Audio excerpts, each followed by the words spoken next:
तळ कोकणामध्ये पुन्हा एकदा मोसमी पावसानं बरसायला सुरुवात केली आहे। कालपासून तळ कोकणात दमदार पाऊस होतोय। सिंधुदुर्गमध्ये आज पावसाचा येलो अलर्ट जारी केलेला आहे। आता त्यामुळे गेल्या काही दिवसांपासून संकटामध्ये सापडलेल्या बळीराजाला दिलासा मिळालाय।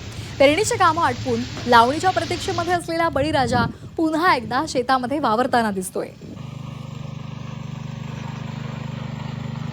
याचा आढावा घेतला आमचे प्रतिनिधी उमेश परब यांनी। पाहूया। मागील 15 दिवस उसंत घेतलेल्या वरुण राजाने अखेर तळ कोकणामध्ये हजेरी लावले आणि त्यामुळे तळ कोकणातील बळीराजा जो आहे तो सुखावलेला आपल्याला पाहायला मिळतोय।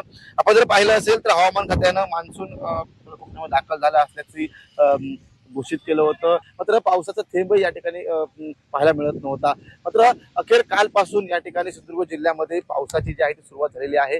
काही ठिकाणी रिमझिम स्वरूपाचा तर काही ठिकाणी मुसळधार स्वरूपाचा पाऊस पडतोय आणि त्यामुळे अगदी सुरुवातीच्या काळामध्ये म्हणजे अगदी मृग नक्षत्राच्या शुभ मुहूर्तावर पेरणी केलेल्या बळीराजाच्या चिंतेमध्ये वाढ झाली होती। मान्सून येत नव्हता, पाऊस येत नव्हता, मात्र अखेरच्या क्षणी पाऊस दाखल झाला आणि आता जो बळीराजा जो आहे तो सुखावलेला आहे आणि तो आता आपल्या शेतामध्ये वावरताना आपल्याला या ठिकाणी पाहायला मिळतोय।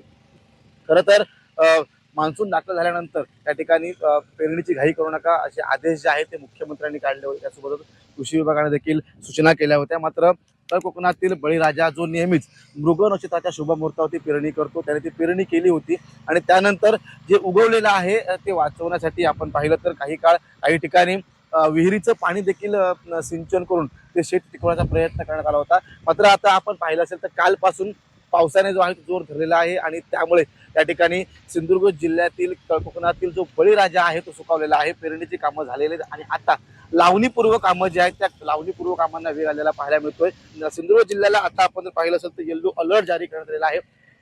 कोणत्या क्षणी मुसळधार ते अतिमुसळधार पाऊस कोसळेल अशी शक्यता जी आहे ती हवामान खात्याने वर्तवली आहे आणि त्यामुळे नागरिकांनी सतर्क राहावं असं आवाहन देखील आता या ठिकाणी प्रशासन करतंय। मात्र मागील 15 दिवसाच्या प्रतीक्षेनंतर पाऊस जो आहे तो तळ कोकणात दाखल झाला आणि तळ कोकणातील बळीराजा सुखावला। उमेश परब, झी मीडिया, सिंधुदुर्ग।